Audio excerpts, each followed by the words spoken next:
Millennium TV, bridging communities worldwide. We broadcast diverse international content from Europe, Asia, Africa, and now right here in the USA. Watch us via Roku on your smart TV. Submit your own content to 1530entertainmentllc@gmail.com. Download the Millennium TV app from the App Store to stream our shows anywhere, anytime. Millennium TV.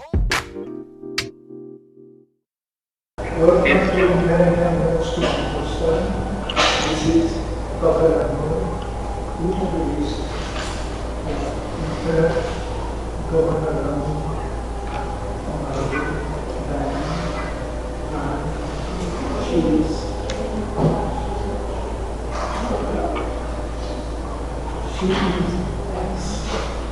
deputy board president, 12 years city council. Also, she is doing a lot of issues in New York City area. Also, I work at New York State. Now she is a member of Millennium where Governor County uses three people sit there and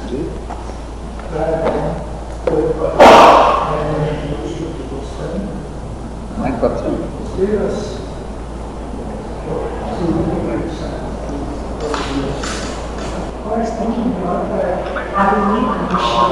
It's wonderful to meet you. I am Elena Bailey, and I am running for lieutenant governor. I am born and raised in Williamsburg in Brooklyn. My mom came here as an immigrant from the Dominican Republic in 1965, and I had the privilege of being able to live in Williamsburg up until the age of 16 with my sisters, my grandma, and my dad. We lived a very humble life, with the American dream of being able to have an education, quality education. My parents only received what was very fifth grade education up to middle school, but not necessarily finished. The opportunities to be able to experience a duality, being Dominican American, not being Dominican American, not being American. I think a lot of the generations that are the first generation can understand what that is like. The opportunities to be able to learn what is the American culture while also preserving your own from your parents' native land. So my parents were very stern and always reminding us we were Americans, descendants of Dominicans. This is a fantastic opportunity. I have been privileged to be invited to having served for 22 years in public service.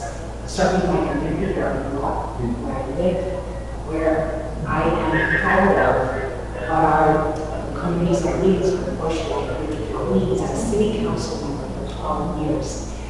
I served on committees like managers and finance, being able to be on the budget negotiating team, being the co-chair in the Women's Caucus, being able to address and champion issues like the preservation of manufacturing industrial zones in the city of New York, to be able to preserve senior and child care services and expand them in our neighborhoods so that families can leave their children safely and at the same time go to work. To be able to address what is the opportunities of a failing education system. I became council member in 2001. We had single-digit performance rates in our schools. That was unacceptable, but very much so, very much so. And we worked on 10-year plans, hand in hand with our schools, our administrators, our staff, the opportunity to be able to support them. They needed resources to be able to raise their awareness about their own budgets, having improvements to their building, having access to science labs where there were none, to be able to support our children, to put us at the center of what is good quality education so that they can be global citizens worked on making sure that we have dual language programs. As a child, I had a Spanish lesson, and when you went to every school in the 70s, they would track you by putting you into the environment. Today, ESL is that one, and whether you need it or not is not the point. My parents, mom and dad, saw how there was a delay. I wasn't learning English, I wasn't learning Spanish, and that became perfect. So she advocated to make sure that I was going to be pulled out of the public school system and put into Catholic school. We had those options both up. It was what was able to advance my education so that we had a fighting chance. Education in the United States is the great equalizer for anyone, whether you're an immigrant who came today or an immigrant that came 400 years ago. To be able to have an education allows you to open a door to the world. And so that is the greatest inheritance that my parents have given me and my sisters. I went from being a 12-year incumbent in the city council to then serving as Brooklyn Deputy Borough President. I was the first Latina ever in the Brooklyn. And to be able to serve for 4 years with then Borough President Mary Adams was an honor. To be able to work on continued advocacy on education. This is what on a worldwide level to see and understand the value of seeing the tales of two cities, two boroughs is also an issue. We had over 5 traditional school districts that needed the most assistance, the most resources compared to the rest of the world. And so I focused and spearheaded programs within those districts. Today they're thriving, but they still need the support of Borough Hall, of the City Bureau, of the Department of Education. I worked on matters of district meetings, the opportunity to work with communities. We have 18 community boards in Brooklyn, and helping to manage what are the priorities of their districts, to be able to provide services for agencies and coordinate with agencies' services is most important. When we talk about street repairs, people want access to the fundamentals. When government cannot give you the basic service, we have a problem. And that is what having experience and running for office is so critical. Leadership matters. This election year, it's about choice. It's about choosing the same old corrupt alderman or new leadership. I know that I'm ready on day one to do this job.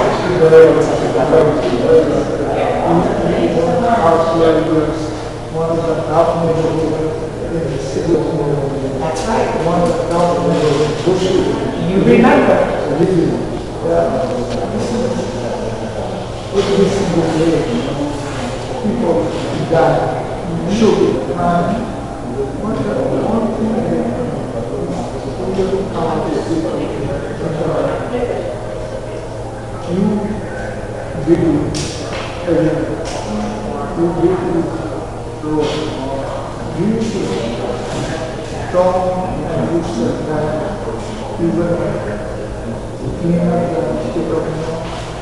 We have to. We are losing families faster than we want to. Just last year alone, we had 300,000 people leave New York. We are decimating our state. We have to fix what is this affordability crisis we're experiencing. This is an opportunity for us to restore public safety. Why are people going to work for me? We have a proven track record, outstanding leadership. The public can look to the results that we have provided. We are ready.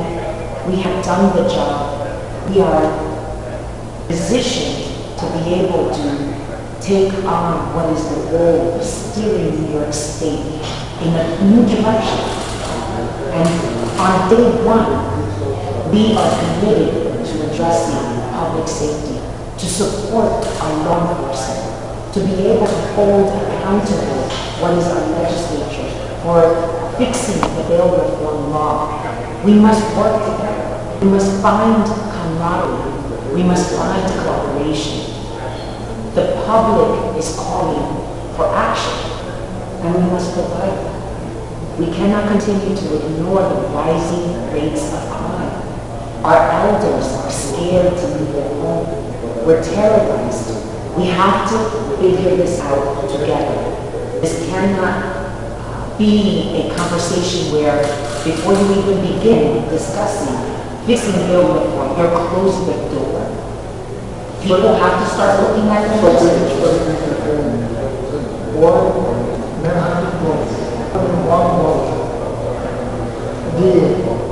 Terrorize the whole rule of law. So I think the district attorney, You know what I'm talking about? You're referring to district attorney, exactly. and the opportunities for him to enforce the law, You can do that. and the opportunities for him to keep the public safe. There is an accountability we have to have as elected officials, whether that's your assembly member, your senator, your governor, your lieutenant governor, your DAs. We have to obtain and uphold the law. We have to manage what is in government, what are the resources. We have to hold accountable what is through metrics. And if they don't exist, then let's find a way to establish those metrics. This is an opportunity for us to call everyone to the table, your special prosecutors, your DAs, your judicial representatives, the chief administrative judge who oversees the judicial system. We need everyone on board to start inspecting what we expect so that law and order can be restored. Even the people from Adamant class, Brooklyn, which two were young kids these days, they cannot go to school. They're going alone, they can transport. It's unfortunate. We saw this young lady, 15 years old, shot in the leg. Her father is not able to trust in the fact that his daughter can walk outside. I remember that feeling. I remember my parents telling me, you cannot leave this house. We were sheltered because we were avoiding a situation. So now I understand. That time is more out. I did this ceremony. So I see my eyes so lovely.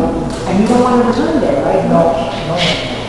And this is a generation that doesn't understand those things. We are speaking with people who have enjoyed the last 20 years. Hard work to be able to restore New York City to what it was. To be able to have what is a live, work, play safely in New York City. People want to see that restored again. And we have to work together to do that. Young sister, now we are down for the only city. Whole The whole state. one of the largest state and one of the financial hub in the world. So, we have only 2% there, Millennium and Millennium. Rest of us, we are minority, probably middle class or under the poverty. Thousands of people, they are not even under the poverty anywhere. We were getting unpopular. So we have to build out what is a middle class preservation, right? If people cannot afford to stay here, it's not it's their produce, it's the gas, it's the utility, it's the rent, it's the everything. Our agricultural community is suffering more. They cannot get what would be fertilizer. They cannot get parts to their vehicles, their tractor trailers. They have increased gas and utility rates. The rising cost of everything is causing our great state, the Empire State, to collapse. We cannot have this. This has to be a statewide conversation and a national conversation. Another question is state basically lot of tax for the gas. Yes. They give it down from just oil. So there is a conversation happening at the highest level, right, about a green economy. And what is causing, what is in addition to what's happening with Russia and the cutoff of oil. These are conversations at an international level. And then we have our local policies, mandates for electrification of vehicles, forcing the public to enter into the purchasing of electric vehicles. And we have no infrastructure in place to do so. And so, again, this is about aligning what are the reality of where people are and what they can achieve. We cannot expect a green economy overnight. This is going to take precise planning. This has to include what is everyone from all backgrounds. The opportunities to be able to purchase a car that is electrical may not be a choice for a family of four whose rent is upwards of $2,500, $3,000. And so we have to balance everything. There has to be measures as to everything that we're doing as far as the government is concerned and the expectation of where we continue. I want to express how we have to listen to where people are and what they're experiencing. Yeah, our state of New York, national highway, New York, is another. For the gathering, plan for that? For the highways, Exactly. all the highways, Same talking about. If you go 87 or 95, whatever you take. no, it's ridiculous. These are the basic functions of government. I hear this more and more as we speak to people. We were out here in Long Island last weekend, and people were coming out. This is the worst we've ever seen in the expressway. It is unacceptable. And we have to hold our agencies accountable. We have to make sure that we have agency heads monitor with urgency that we have roads. Our motorcycle drivers were complaining how there's going to be an accident because as they drive on the expressway, these massive potholes can take their life in a matter of seconds if they miss it. A motorcycle is not the same as a vehicle, and the opportunities to be able to have government contract with companies to pave these roads, who's monitoring all of this? And so this is why leadership matters. State active component. Absolutely. So we have for state. I don't want to say current education. You know what kind of job she's doing. She was home and then got Norwegian. I do have a daughter. Now she's grown up. She's not part of this. So I don't know. Our institution, what she tried to do, what you guys got to do, state of New York, like academic, people can read history, drive history, going to school, watch history. So hopefully you guys have a big plan for that. And here we have one of the good places in Canada. Canada itself, Canada has 80 billions of dollars. Reason? Every year they make what's going on in your side? We cannot make it. We don't have money. So in Niagara Falls, that's an interesting question, because when we went to visit Niagara Falls, Yes. we asked ourselves the same question. There's a history in Niagara Falls where they wanted the side of New York to be environmental. So a lot of this has to do with community planning and governance.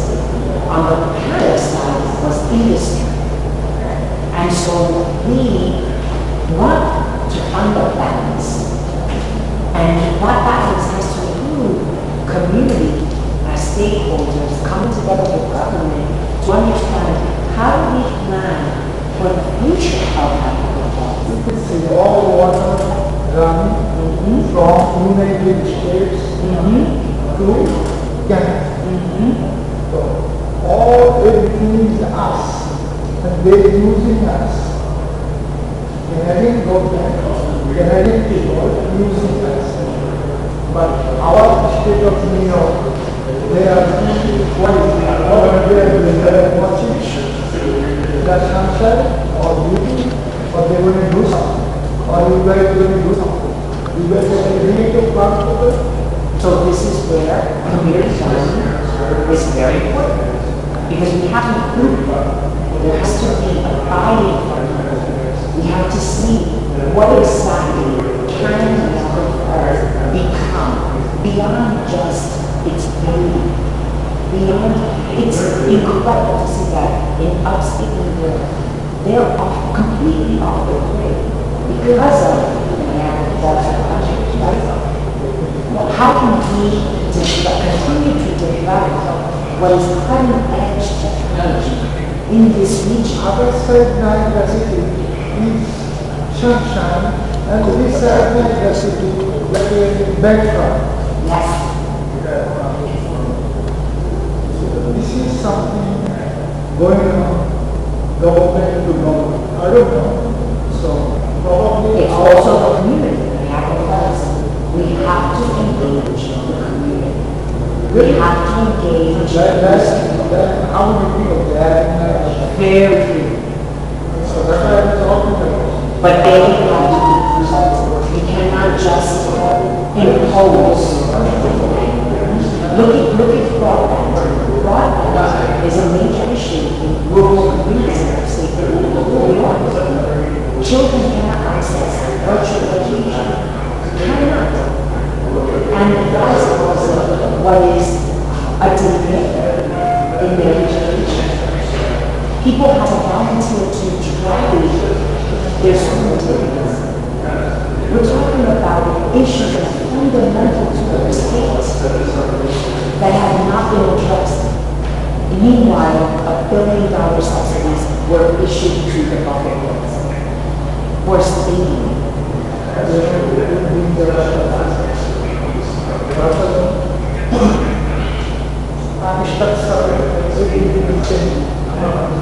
Yes, and the community as a power. You know, that doesn't talking about. Yes.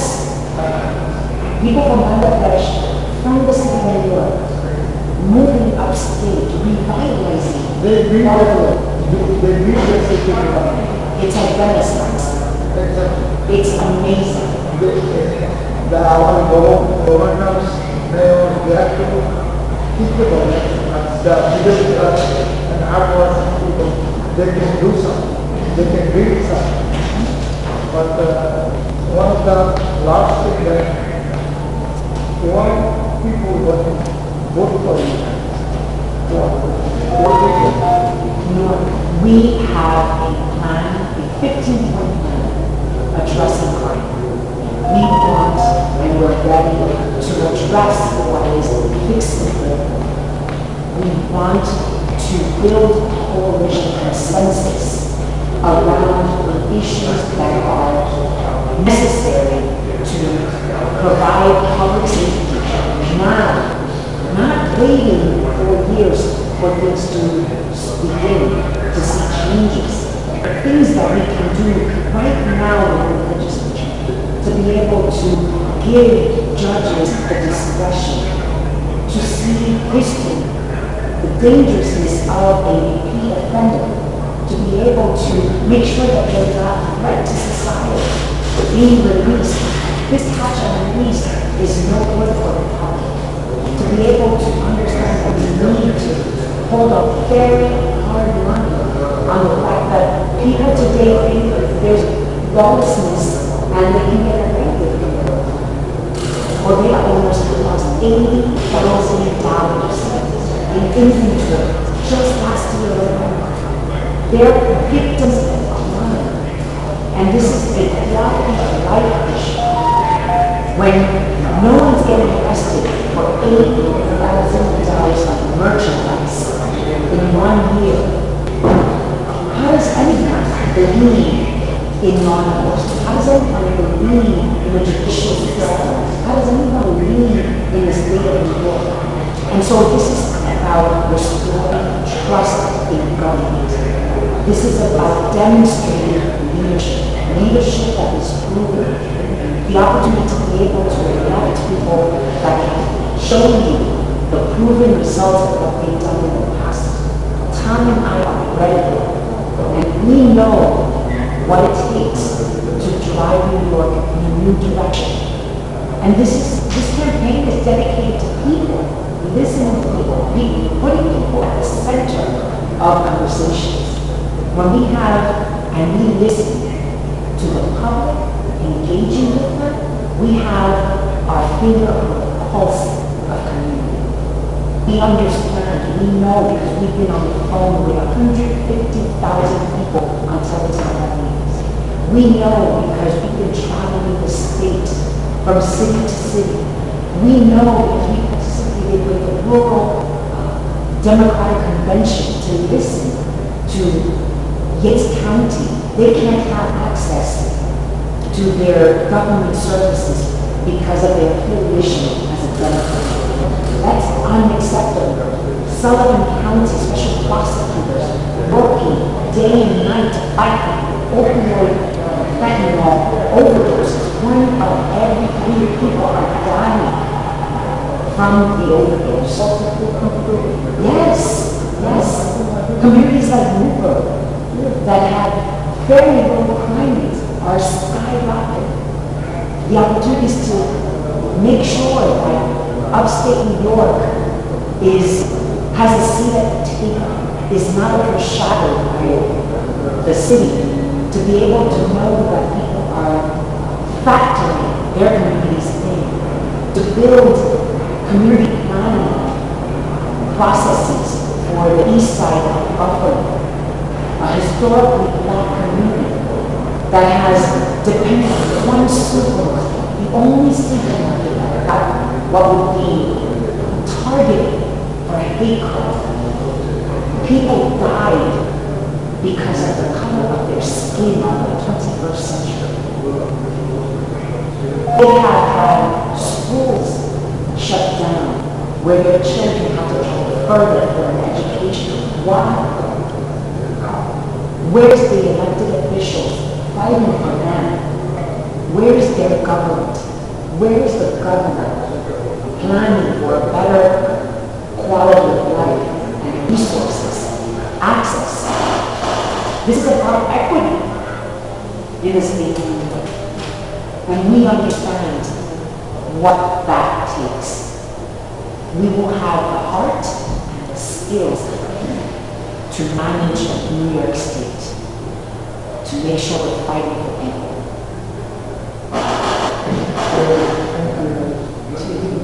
Thank you very much. Viewers, talk definitely speak of currently whatever it is, as a beautiful people believe and survive and take away work, job, education, everything. So many things happen instead of forget this. What for someone, they can get it. They can hear your voice. You can talk to them. Tom and Vance, one of the best candidates for finance, vote for you. Whatever race, whatever color, whatever religious you are. African American, Arabian, Christian, Indian, Bangladeshi, or whatever. Vote for Daya and Tom. Thank you very much. Whatever you want. Still, Millennium TV and Millennium Ministry of People. Round of applause. Goodbye and take care of you. Get to vote. Early voting June 18. Okay. That's all.